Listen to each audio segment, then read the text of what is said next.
నమస్తే, welcome to Telugu రాజ్యం. నేను మీరామ్. పవన్ కళ్యాణ్ గారు దేశ భాషలందు హిందీ లెస్స అనే మాట మాట్లాడుతున్నారు. అయితే ఓవరాల్గా ఈ అంశం గురించి మనతో మాట్లాడడానికి ప్రముఖ సోషల్ యాక్టివిస్ట్ కృష్ణకుమారి గారు ఉన్నారు. ఆవిడతో చర్చిద్దాం. నమస్తే, వెల్కమ్ టు తెలుగు రాజ్యం. నేను మీరామ్. పవన్ కళ్యాణ్ గారు దేశ భాషలందు హిందీ లెస్స అనే మాట మాట్లాడుతున్నారు. అయితే ఓవరాల్గా ఈ అంశం గురించి మనతో మాట్లాడడానికి ప్రముఖ సోషల్ యాక్టివిస్ట్ కృష్ణకుమారి గారు ఉన్నారు. ఆవిడతో చర్చిద్దాం. నమస్తే. దేశ భాషలందు హిందీ లెస్స అని మాట్లాడుతున్నారు ఆయన. ఓవరాల్గా మీ వర్షన్ ఏంటి? పవన్ కళ్యాణ్ గారు ఎందుకు ఇలా మాట్లాడుతున్నారు ఏంటి, మీరేమనుకుంటున్నారు? అసలు దేశ భాషలందు హిందీ లెస్స అనే మాట కూడా మీరు చాలా సర్కాస్టిక్గా అన్నారు ఆ మాట. కానీ అది సరిపోదు. అంతకంటే మించిన మాట ఏదన్నా ఉంటే అది వాడాలి. ఎందు గురించి అంటే తెలుగు మనకి ప్రాచీన భాష హోదా ఉంది. 2000 సంవత్సరాల ప్రాచీన భాష మంది. అయితే ఈ భాషకి ఇప్పుడు హిందీని పోటీ పెట్టి మాట్లాడటం అనేది అసలు నాకు భాషకందని భావం. ఇది ఒక రకంగా కడుపు తరుక్కుపోవడం అంటారే అది. ఎందుకంటే మనం గొప్పవాళ్ళం అయ్యుండి కూడా గొప్పవాళ్ళగా గుర్తించబడకపోవటం, మన వాళ్ళ చేతే మనం మాటలు అనిపించుకోవటం ఉంది చూసారా. అది మనిషి కావచ్చు, జాతి కావచ్చు, భాష కావచ్చు, ప్రాంతం కావచ్చు, ఏదైనా కావచ్చు, పార్టీ కావచ్చు. మన వాళ్ళతోనే మనకు సమాధి కడుతుంటే, మన వాళ్ళే మనకు సమాధి కడుతుంటే, మన వాళ్ళే మనల్ని అవహేళన చేస్తుంటే, తీసి పారేస్తుంటే, కూరలో కరివేపాకును తీసి పారేసినట్టు, ఇంతకంటే ఇంకా మాట్లాడుకోవడానికి ఏమున్నాయి చెప్పండి. నాకైతే మాటలు రావట్లే ఈ విషయానికి. హిందీ భాష కేవలం 700 సంవత్సరాల క్రితం భాష. పైగా హిందీ అనే ఒక భాషకి పూర్తిగా ఒక నుడికారం కానీ, ఒక వ్యాకరణం కానీ, ఒక ఫలానా ప్రాంతం వాళ్ళు ఒక స్వచ్ఛమైన హిందీ మాట్లాడారు అనడానికి ఎక్కడన్నా మీకు ఆధారాలు ఉండవు. ఇప్పుడు మరాఠీలో హిందీ మాట్లాడుతున్నారనుకోండి, మరాఠీ ప్రాంతంలో హిందీ మాట్లాడుతున్నారనుకోండి, మరాఠీ ఉర్దూ మిక్స్ అయిపోద్ది. మరాఠీ హిందీ మిక్స్ అయిపోద్ది. అలాగే ఏ రాష్ట్రం భాషకైనా వెళ్ళండి, స్వచ్ఛంగా పూర్తి హిందీ ఈ రాష్ట్రం వాళ్ళు మాట్లాడతారు అని మీరు చెప్పండి. ఏదైనా నేను మాట్లాడే దాంట్లో కూడా చిన్న చిన్న కరెక్షన్స్ ఉండొచ్చు, కానీ నేను సాధికారకంగా మాట్లాడుతున్నా. ఇప్పుడు తమిళ్కి ప్రాచీన భాష హోదా ఉంది, అలాగే తెలుగుకి ప్రాచీన భాష హోదా ఉంది. పైగా అసలు వీటన్నిటికంటే ముఖ్యం మన సౌత్ వాళ్ళకి, మన ద్రవిడులకి ఒక ద్రవిడ మూల భాష ఉంది. ఆ ద్రవిడ మూల భాష నుంచే కన్నడ వచ్చింది, తెలుగు వచ్చింది, తమిళ్ వచ్చింది, మలయాళీ వచ్చింది. అసలు తెలంగాణ భాష కాదు, యాస తెలుగే. మరి మన చరిత్ర ఈ విధంగా ఉండగా అసలు హిందీకి మూల భాష ఏంటి అంటే ఏంటి చెప్తారు? అట్లాంటి హిందీని పట్టుకొని 700 సంవత్సరాల వయసున్న భాషని 2000 సంవత్సరాల వయసున్న భాషకి పెద్దమ్మని చెయ్యడము అనేది నాకు, అందుకే నేను ధరించలేకపోతున్నాను ఈ మాటల్ని. ఇవాళ తెలుగు గురించి ఎన్ని దేశాల్లో మాట్లాడుతున్నారు అనేదాన్ని చూసుకుంటే గనక దాని మీద పరిశోధనలు చేస్తూ జీవితాలని త్యాగం చేసిన వ్యక్తులు ఉన్నారు కొంతమంది. ఈ రోజుకి జరుగుతుంది ఆ భాష, ఆ విషయం. నిన్నటికి నిన్న హైదరాబాద్లో శ్రీలంకలో 15,000 మంది తెలుగు మాట్లాడతారు. మొత్తం దేశంలో కాదు, ఒక ప్రాంతంలో. వాళ్ళని సింహలీలే అంటారు, కానీ తెలుగు మాట్లాడతారు. అలాగే ఏ దేశంలో అన్నా చూడండి తెలుగు మాట్లాడే వాళ్ళు ఉన్నారు. ప్రపంచంలో అత్యధికంగా ఇంగ్లీష్ తర్వాత మాట్లాడే భాష ఏదన్నా ఉంది అంటే తెలుగే. ఇది ఏదన్నా ఒక భాష, ఇప్పుడు ఉర్దూ కావచ్చు, పర్షియన్ కావచ్చు, రకరకాల భాషలు ఉన్నాయి. ఏ భాషలో ఉండే సొగసు ఆ భాషలో ఉంటుంది. ఏ భాషలో ఉండే ఆ ప్రాంత ప్రజల సౌలభ్యం వాళ్ళకు ఉంటుంది. అసలు భాష అంటే ఏంటండి? మన భావాలని పక్కవారికి అర్థమయ్యేలాగా భావ వ్యక్తీకరణకి భాష అవసరం. చేసే శబ్దమే భాష. అంతే, భావ వ్యక్తీకరణకి భాష. అలాంటిది పట్టుకొని ఇవాళ ఇలా మాట్లాడటం, పైగా అసలు ఆయనకున్నంత షార్ట్ టర్మ్ మెమరీ లాసు అయినా అయి ఉండాలి. లేదు అంటే అవసరానికి ఏ ఏ ఎండకు ఆ గొడుగు పట్టే మనస్తత్వం అన్నా అయి ఉండాలి. ఈ రెండు మోస్ట్ డేంజరస్. ఒకటేంటి అంటే, అమ్మ మన జాతీయ భాషగా హిందీని డిక్లేర్ చేశారు కదమ్మా, మళ్ళీ ఎందుకు ఇట్లా? జాతీయ భాషగా డిక్లేర్ చేయడం వేరండి. ఎందుకంటే ఒక సౌలభ్యం కోసం. ఇప్పుడు పార్లమెంట్లో మాట్లాడినంత మాత్రాన ఆ భాష రాజభాష అయిపోదు. అందరూ ఆమోదించాలి అనడం కరెక్ట్ కాదు. ఇప్పుడు సెన్సార్ సర్టిఫికెట్ ఇచ్చేసాం కాబట్టి ఆ సినిమాకు తిరుగులేదు అన్నట్లుంది. ఇది కాదు కదా, ఒకరు అన్నంత మాత్రాన అయిపోదు కదా. ఇప్పుడు హిందీని ఎందుకంటే మనకి ఇవి 4 రాష్ట్రాలు, మిగతా రాష్ట్రాల్లో అన్ని చోట్ల ఎంతో కొంత హిందీ చలామణి అవుతుంది కాబట్టి జాతీయ భాషగా పెట్టారు. అవునమ్మా, ఎక్కడైనా బ్రతకచ్చు కదమ్మా హిందీ వస్తే ఎక్కడైనా బతకొచ్చు, నేను కాదనట్లా. ఇప్పుడు ఇంగ్లీష్ వస్తే కూడా ఎక్కడైనా బతకొచ్చుగా ప్రపంచంలో. అది ఇప్పుడు బతకడానికి అవసరమైంది భాష, నో డౌట్. పనిచేయడానికి, భావ వ్యక్తీకరణకి, ఆ ప్రాంతంలో మనగలగటానికి, అంటే సౌకర్యవంతంగా ఉండటానికి భాష అవసరమే, కాదనట్లా. అలా అనుకుంటే ప్రపంచంలో ఎన్ని దేశాలు ఉన్నాయో అన్ని దేశాలకి భారతీయులు వెళ్ళారు, ఆ భాషలు నేర్చుకోవట్లా. ఇప్పుడు కొన్ని ఇంగ్లీష్ భాషను ఒప్పుకోని దేశాలు కూడా ఉన్నాయి. ఇప్పుడు జర్మన్ ఉందండి, జర్మన్లో ఖచ్చితంగా జర్మనీయే వచ్చి ఉండాలి. జర్మనీ భాష నేర్చుకుంటున్నారా లేదా? జర్మనీ వెళ్ళాలనుకుంటే జర్మనీ నేర్చుకుంటారు. ఇప్పుడు హైదరాబాద్లో ఫ్రెంచ్ లాంగ్వేజ్కి సంబంధించి క్లాసెస్ నడుపుతారు. ఫ్రెంచ్ కావాలనుకుంటే, భాష అవసరం ఉంది అనుకుంటే నేర్చుకుంటారు. ఒక భాషను నేర్చుకోవడానికి పట్టుదల ఉంటే గనక, సరి అయిన టీచర్ ఉంటే గనక 3 నెలలు చాలు. ఇప్పుడు మన పివి నరసింహారావు ఉన్నారు, ఆయనకి 18 భాషలు వచ్చు. ఎలా నేర్చుకున్నారు? నేర్చుకున్నారంతే. ఆయనకి నేర్చుకోవాలనిపించింది, ఆ భాషలు నేర్చుకోవాలనే ఉత్సాహం ఉంది. ఇప్పుడు కొంతమంది ఉంటారు నాలాంటి మొద్దులు. ఎందుకో చెప్పనా, నేను హైదరాబాద్ వచ్చి 30 ఏళ్ళు అయింది. నాకు హిందీ తూ అంటే తారాదు, హిందీ అనండి, ఉర్దూ అనండి, తూ అంటే తారాదు. ఇప్పుడు ఒక్కొక్కసారి ఆ మనిషి మాట్లాడే హావభావాలను బట్టి నేను హిందీ హిందీ నాకు అర్థమవుతుంది, నేను తిరిగి చెప్పలేను. ఇటువైపు నుంచో ఒక మాట మాట్లాడితే అటువైపు నుంచో ఒక మాట మాట్లాడినట్టు. అంటే అయితే మళ్ళీ ఇక్కడ ఒక కరెక్షను, నాకు ఏమైనా సరే హిందీయే నేర్చుకోవాల్సిన అవసరం పడింది అనుకోండి, నేర్చుకునేదాన్ని కాదా? 30 రోజులు నేర్చుకునేదాన్ని, నాకు అవసరం పడలా. అందుకే నేనేమంటున్నానంటే, అవసరం పడితే భాషలు నేర్చుకుంటారు. ఇప్పుడు మన దేశం నుంచి సిలోన్ వెళ్ళి, అంటే శ్రీలంక వెళ్ళి, సిలోన్ పౌరులుగా ఉండి తెలుగును మర్చిపోకుండా ఇంట్లో తెలుగు మాట్లాడుకునే వాళ్ళు ఉన్నారు. మీరు మా దేశం వచ్చారు, మా దేశం పౌరసత్వం కూడా ఉంది మీకు అంటే, ఒక 3-4 జనరేషన్స్ వచ్చి వెళ్ళిపోయి అక్కడ ఉన్న తర్వాత పౌరసత్వం ఆటోమేటిక్గా వచ్చేస్తుంది కదా.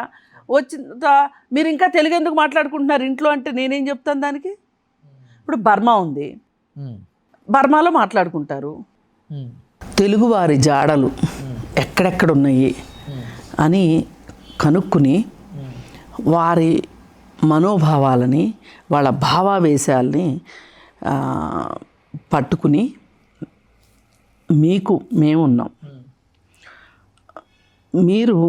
మీకోసం మేము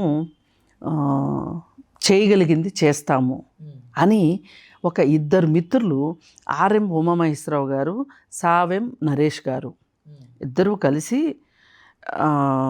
వీళ్ళు బయలుదేరి ఎక్కడెక్కడున్నారు తెలుగు మూలాలు ఎక్కడున్నాయని వెతికి వాళ్ళు ఏం చెప్తున్నారంటే, రెండు తెలుగు రాష్ట్రాలకి సుదూరంగా మరెక్కడో ఎన్నో తరాలుగా మనకి తెలిసి తెలియక జీవిస్తున్న తెలుగు సమూహాలని వెతికి పట్టుకుందామని ఇద్దరు మిత్రులు బయలుదేరి ఆ తెలుగువారిని కనుగొని వారి మనోరాగాలను, వారిలో మిగిలి ఉన్న మన సాంస్కృతిక సంపదను, తమ ఉనికి గురించి మరింత తెలుసుకుని కాపాడుకోవాలన్న వాళ్ళ తాతహను తెలుసుకున్న వైనాలను మన ముందుంచారు.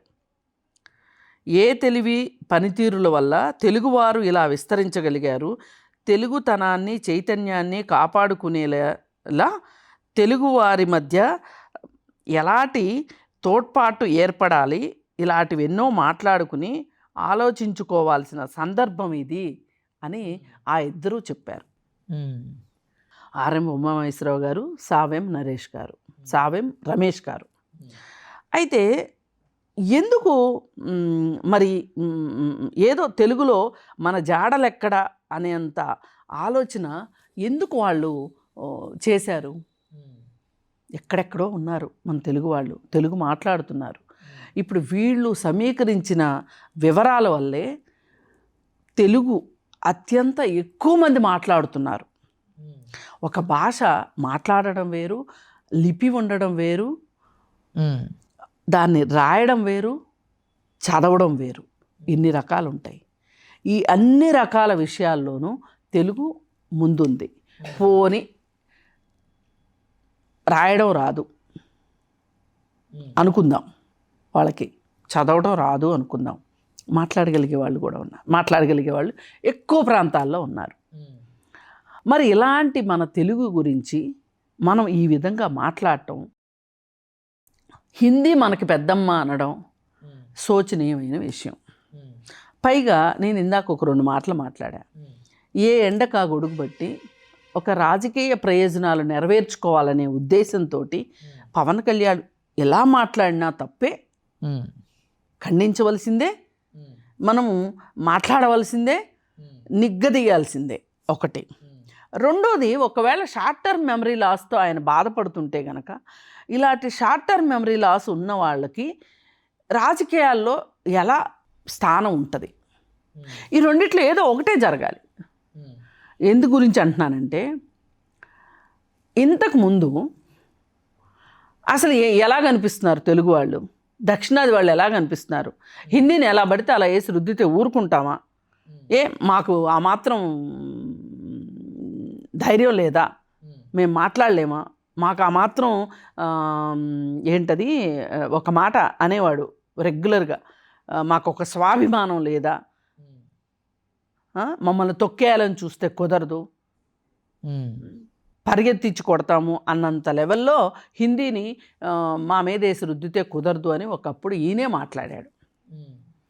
మాట్లాడి అంతకంటే ముందు ఆయన ఖుషీ సినిమాలో ఒక నాకు హిందీ అంటే అపారమైన గౌరవం ఉంది, అభిమానం ఉంది, ఇష్టం ఉంది, అందుకే నేను ఆ సినిమాలో నేను హిందీ పాట పెట్టుకున్నాను అని చెప్పి నిన్న హైదరాబాదులో రాజ్య భాషకి సంబంధించిన ఒక మీటింగ్లో ఆయన మాట్లాడడం జరిగింది.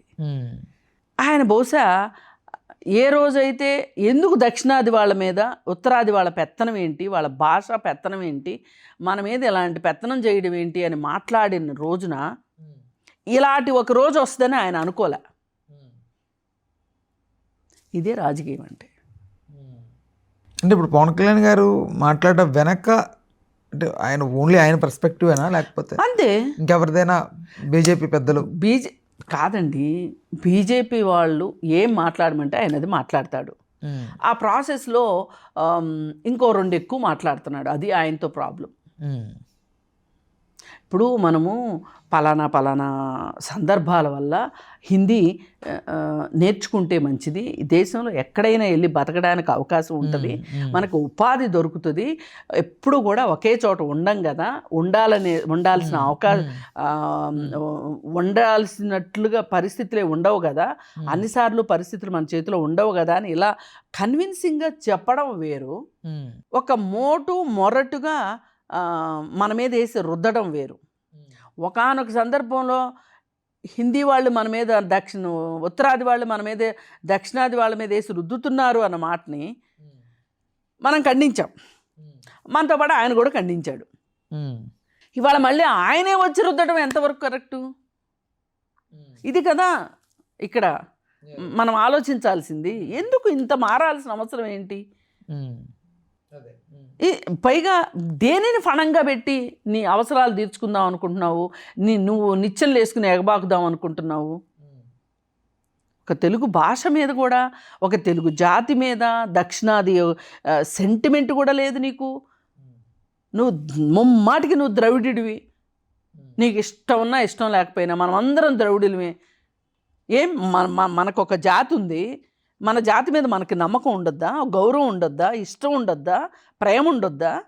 ఆ ఇద్దరు మనుషుల గురించి వాళ్ళు ఎందుకు ఇంత గొప్పగా మాట్లాడుకోవాల్సి వచ్చింది? ఎందుకు మాట్లాడుకుంటున్నాం మనం? నిన్ననే జరిగింది ఇది కూడా. నిన్న పవన్ కళ్యాణ్ ఒక మీటింగ్లో అలా మాట్లాడుతూ ఉంటే, నిన్న సింహళ దేశం నుంచి వచ్చిన వాళ్ళని సన్మానం చేసి వాళ్ళు తెలుగును బతికిస్తున్నందుకు గాను వాళ్ళకి సన్మానం చేశారు. ఏమి తెలుగు మాట్లాడుకోకపోతే ఎవరన్నా కొడతారండి అక్కడ? మనం వెళ్ళి ఉన్న వాళ్ళని దండిస్తామా ఏంటి? మీరు ఒకప్పుడు మీ తెలుగు మూలాలు ఉన్నాయి కదా, మీరు ఎందుకు తెలుగు మాట్లాడట్లేదు ఎందుకు అని మనం ఏమైనా అడుగుతామా? వాళ్ళు ఇష్టం కొద్దీ మాట్లాడుతున్నారు. ఇప్పుడు ఇక్కడి నుంచి కన్నడ వెళ్తారు మన తెలుగు వాళ్ళు, తెలుగు మాట్లాడతారు, కన్నడ నేర్చుకుంటారు. తమిళనాడుకి వెళ్తున్నారు, తమిళం నేర్చుకుంటారు, తెలుగు ఉంటుంది. అట్లాగే ఇప్పుడు మలయాళం వాళ్ళు ఉన్నారు. ఇప్పుడు సుమా ఉందండి, ఆమె మలయాళీ, ఆవిడ తెలుగులో పనిచేయాల్సి వచ్చింది. వాళ్ళ ఫాదర్ ఇటు ట్రాన్స్ఫర్ అయ్యి వచ్చారు కాబట్టి జనరల్గా సెంట్రల్ గవర్నమెంట్ ఉద్యోగస్తుల పిల్లలకి ఎక్కువ భాషలు వస్తాయి, వాళ్ళు ఎక్కువ ట్రాన్స్ఫర్లు అవుతాయి కాబట్టి ఆమె అట్లాగే తెలుగు నేర్చుకుంది. మరి ఆమె తెలుగు నేర్చుకున్నంత పరిస్థితుల్లో ఆమె భర్త అయిన రాజీవ్ కనకాల మలయాళీ నేర్చుకున్నాడా అంటే, అక్కడ ఉంటే అక్కడికి వెళ్తే నేర్చుకునేవాడేమో. ఇప్పుడు వీళ్ళు కేరళలో స్థిరపడితే ఆయన కూడా మలయాళీ నేర్చుకునేవాళ్ళేమో. వీళ్ళు ఇక్కడ స్థిరపడ్డారు కాబట్టి ఈమె తెలుగు నేర్చుకుంది, అంతే కదా. ఇప్పుడు కన్నడ మన వాళ్ళు గొప్ప గొప్ప ఉద్యోగాల కోసమే కాదు, వ్యవసాయం చేయడానికి కర్ణాటక వెళ్ళారు. అక్కడ కొన్ని ఏరియాలు తెలుగు వాళ్ళు ఉంటారు, క్యాంపులు అంటారు. అక్కడ వాళ్ళకి వీళ్ళు తెలుగు నేర్పారు, వీళ్ళు అవసరానికి కన్నడ నేర్చుకున్నారు. అసలు అక్కడంతా కలిసిమెలిసిపోయి పెనవేసుకుని పోయి ఉంటారు. ఎందుకు జరిగింది అది? వీళ్ళ అవసరం కొంత, వాళ్ళు కూడా ఆదరించారు. అక్కడ ఒక సంస్కృతుల సమ్మేళనం జరిగింది, సంతోషంగా ఉన్నారు. అక్కడేమి చిన్న చూపు చూడరు తెలుగు వాళ్ళని. ఇంకా నార్త్కి వెళ్తే తెలుగు వాళ్ళని చిన్న చూపు చూస్తారు. మనము చూస్తాంలేమ్మా, నార్త్ వాళ్ళు ఎవరైనా వచ్చి పని చేస్తున్న కొంతమంది బెదిరించినట్టుగా మాట్లాడుతూ ఉంటారు నార్త్ వాళ్ళని కొంచెం. ఇప్పుడు అలా ఒక మనిషికి ఉండే అంతరం వేరు, ఒక జాతిగా తిట్టడం వేరు. ఇప్పుడు మైట్ ఈజ్ రైట్ మనకు సొసైటీలో ఎప్పుడూ నడుస్తూ ఉంటుంది. ఇప్పుడు బలవంతుడు బలహీనుడిని అంటాడు, కానీ ఈ ఈక్వేషన్లో బలవంతుడు బలహీనుడు ప్లేస్లో భాష వచ్చి చేరింది అనుకోండి, దాని గురించి నేను మాట్లాడుతున్నాను. ఇప్పుడు వాళ్ళకి అంత హిందీని ఇంగ్లీష్ మాట్లాడేందుకు సిగ్గుపడతారు అని అమిత్ షా చెప్పాడు. సిగ్గుపడతారు. మరి వీళ్ళ అబ్బాయికి బ్యాట్ పుచ్చుకోవటం కూడా రాదు, అక్కడ ఎన్ని వికెట్లు ఉంటాయో కూడా తెలీదు, ఎంతమంది ఆటగాళ్ళు ఉంటారో కూడా తెలీదు. ఆయన బీసీసీఐ ఏదో కమిటీ ప్రెసిడెంట్ ఏదో అయ్యాడు కదా ఆయన. మరి ఇప్పుడు లండన్ నుంచి ఒకళ్ళు వస్తారు, ఒక టీం వస్తుంది, వాళ్ళతోటి బీసీసీఐ ఏదైనా చర్చలు జరపాలి. అక్కడ క్రికెట్ కౌన్సిల్తోనో క్రికెట్ కమిటీతోనో లేకపోతే మాట్లాడితే లేదు నేను హిందీనే మాట్లాడతాను అంటాడా వీళ్ళ అబ్బాయి? మరి ఎన్నిసార్లు ఇంగ్లీష్ మాట్లాడి ఉండడు మోడీ, సిగ్గుపడిపోయారా? ఇప్పుడు ఇవాళ ఎక్కడ దాకా వెళ్ళొద్దు, మన సెంట్రల్ మినిస్ట్రీలో ఎంతమంది ఉన్నారు, ఎంతమంది పిల్లలు అమెరికాలోనూ, లండన్లోనూ, కెనడాలోనూ, జర్మనీలోనూ ఉన్నారో మీరు లెక్కలు తీయండి. వాళ్ళు అక్కడికి వెళ్ళి హిందీయే మాట్లాడుతున్నారా, లేకపోతే అక్కడ స్థానిక భాషలు మాట్లాడుతున్నారా? సిగ్గుండాలిగా మాట్లాడడానికి. ఇంగ్లీష్ మాట్లాడితే సిగ్గుపడదు. ఇప్పుడు ఆయన అలా అనేసరికి ఈయనకి ఇంకా బ్లడ్ ప్రెషర్ పెరిగిపోయిందనమాట పవన్ కళ్యాణ్కి. ఆయనకంటే ఎక్కువ మాట్లాడాలని చెప్పి ఇట్లాంటి తిక్క మాటలన్నీ మాట్లాడటం. ఇప్పుడు ఆ రోజు నువ్వు నీ సినిమా ఖుషీ సినిమా తరువాతే నువ్వు ఈ హిందీ మీద వ్యాఖ్యలు చేసావు ఒకప్పుడు. ఇప్పుడు మళ్ళీ ఆ సినిమాలో నేను హిందీ మీద గౌరవంతోనే పెట్టుకున్నాను అని చెప్పావు. మరి హిందీ మీద గౌరవంతో ఆ పాట పెట్టుకుంటే ఇష్టము, గౌరవం, అభిమానము ఇవన్నీ ఉన్నాయి కాబట్టి నేను పెట్టుకున్నాను అని చెప్పావు. మరి మధ్యలో ఆ మాటలు ఎందుకు మాట్లాడావు? మాట్లాడకూడదు కదా. ఏదో దాని మీద నువ్వు స్టాండ్ అయ్యి ఉండాలి కదా. అసలు దేని మీద స్టాండ్ అవుతావు చెప్పు. అసలు నిన్నటికి నిన్న విజయ్ అక్కడ పార్టీ పెట్టి నేను ఒంటరిగానే పోటీ చేస్తాను అన్నాడు, చేశాడు. ఇక్కడ 3-4 ఉంటే కానీ నడవలేడు ఈయన. అది ఈయన పరిస్థితి. ఈయన గెలవటం కోసం బీజేపీకి ఆంధ్రప్రదేశ్లో ఒక ఎగ్జిస్టెన్స్ కోసం, బీజేపీని పెంచటం కోసం తెలుగుదేశాన్ని ఒక రకంగా తెలుగుదేశం పార్టీని బలిపెట్టినట్టే నా దృష్టిలో. బట్ తెలుగుదేశమే కదమ్మా బీజేపీని తీసుకొచ్చింది ప్రధానంగా. కాదు అంటే ఇప్పుడు బీజేపీ గెలిచింది అనే పేరు రావడానికి కారణం టీడీపీ అయింది కదా. కాదు, మీరు ఇక్కడ లాజిక్ మర్చిపోతున్నారు. 2019 ఎలక్షన్స్లో ఒక 6 నెలల ముందు నుంచి చంద్రబాబు నాయుడు గారి నోట్లోంచి వచ్చిన మాటలేంటి? ఆ ఓటమి జరిగిన దరిమిలా ఆయన అయినప్పటికీ కూడా ఇండియా కూటమిలోకి వెళ్తాడు అనే ఒక వాసన వచ్చింది. దాన్ని తిప్పికొట్టడానికి పవన్ కళ్యాణ్ అనే ఒక ఆయుధాన్ని వాడి బీజేపీ వాళ్ళు కథ నడిపించి అరెస్టు చేయించి, అతన్ని అరెస్ట్ చేయించిందే చంద్రబాబు నాయుడు గారిని బీజేపీ వాళ్ళు, సెంట్రల్ గవర్నమెంట్. ఇందులో డౌటే లేదు. ఓ పక్కన గిల్లటము, ఓ పక్కన జోలబాటం చేశారు. వాళ్ళేమో గిల్లారు, ఈయన వచ్చి జోలపాడాడు. జోలపాడి పూర్తిగా కూటమిలోకి వెళ్ళేటట్లుగా చేసుకోవటం. ఇప్పుడు నేను కూటమిలో చేరకపోతే వాళ్ళు వైఎస్ జగన్మోహన్ రెడ్డిని దగ్గరకు తీస్తే అప్పుడు నేను ఓడిపోతాను. వాళ్ళు ఎలా ఓడించగలరో అధికార పార్టీలో ఉండగా అన్నీ చూసేసిన వాడు చంద్రబాబు నాయుడు గారు. పవన్ కళ్యాణ్ లాగా సగం సగం తెలిసిన మనిషి కాదు. రాజకీయం అయితే అతనికి బాగా పూర్తిగా తెలుసు. మరి ఆయన 40 years ఇండస్ట్రీ కదా, అదే ఆయనకి అన్నీ తెలుసు. అలాంటి 40 years ఇండస్ట్రీని కూడా ఏమేమి చేయగలరో, ఏమేమి చేస్తారో అర్థమయ్యేలాగా చేసి ఒక్క ఎగ్జాంపుల్, కేసు పెట్టడం అనే ఒక ఎగ్జాంపుల్ చూపించి, మచ్చుకి అంటారు కదా, మచ్చుకి అది చూపించి ఏం చేశారు? లొంగ తీసుకున్నారు. ఆ కేసు కానీ పెట్టకపోయి ఉన్నట్లయితే అదే స్టాండ్ మీద ఉండేవాడు చంద్రబాబు నాయుడు గారు. ఆ టైంలో పవన్ కళ్యాణ్ చేసిన ఓవర్ యాక్షన్, ఇప్పుడు ఈ భాష మీద చేస్తున్న ఓవర్ యాక్షన్ చూసారా? ఇదే ఓవర్ యాక్షన్ అప్పుడు కూడా చేసి కూటమిలోకి తీసుకొచ్చుకున్నారు. ఇది జరిగింది. అందుకో సరే, ఇదంతా జరిగింది. నీకు 100% స్ట్రైక్ రేట్ వచ్చింది. నువ్వు నమ్ముకున్న బీజేపీ పార్టీకి అక్కడ కొన్ని సీట్లు వచ్చాయి. అలాగే నీకు మంత్రి పదవి వచ్చింది, డిప్యూటీ సీఎం పదవి వచ్చింది. అయినా తృప్తి లేదు. ఇంకా ఇంకా ఇంకా ఇంకా ఏదో కావాలి. ఆ ఏదో కావాలి అనే దానికి వాళ్ళు నీ రోడ్ మ్యాప్, ఇంతకుముందు నోరు తెరిస్తే రోడ్ మ్యాపేగా ఈయన మాట్లాడింది ఇంతకుముందు. రోడ్ మ్యాప్, ఆ రోడ్ మ్యాప్ ఏంటి అంటే ఇప్పుడు హిందీ భాష గురించి. బట్ ఇప్పుడు ఇలా మాట్లాడడాన్ని ఎవరు అడ్వాంటేజ్గా తీసుకునే అవకాశం ఉందమ్మా మోస్ట్లీ? బీజేపీకే అవసరం. ఇప్పుడు ఈయన బీజేపీ పాట పాడుతున్నాడు అంతే. అన్నాను కదా, ఏ రోటికాడ పాట ఆ రోటికాడ అని. పైగా నేను మీకు ఇంత ఎగ్జాంపుల్స్ కూడా చెప్పిన తర్వాత ఆయన అంతకుముందు ఏం మాట్లాడాడు, ఇప్పుడు ఏం మాట్లాడుతున్నాడు, మళ్ళీ వీటికి విరుద్ధంగా మధ్యలో ఏం మాట్లాడాడు, నేను మొత్తం చెప్పాను. ఇంక మీ ఇష్టం, మీరు ఎలా అర్థం చేసుకుంటే అలా. రైట్ అమ్మా. ఎందుకంటే నా బాధ ఏంటి అంటే, మీరు భాష కోసం ఏమైనా చేస్తే చెయ్యండి, చేయకపోతే మానేయండి. కానీ భాష కోసం, భాష అభివృద్ధి కోసం, ఇప్పుడు తమిళకి ఫస్ట్ ఇచ్చారు, ఏది ప్రాచీన భాష హోదా. తెలుగుకి కాస్త లేటుగా వచ్చింది. ఇప్పుడు ఇవన్నీ ఎలా ఉంటాయి అంటే, ఎవరు ఎక్కువ ప్రయత్నం చేసుకుంటే వాళ్ళకి వస్తాయి.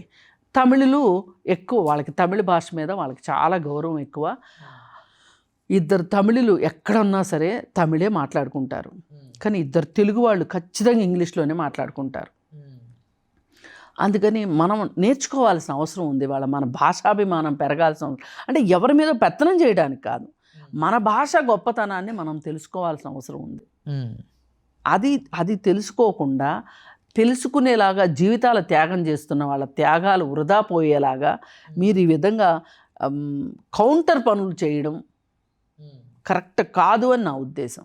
ఇప్పుడు వీటిని ఫణంగా పెట్టి మీ రాజకీయ అస్తిత్వాన్ని నిలబెట్టుకోవాలి అని చూడటం దుర్మార్గంగా చూస్తున్నా నేను.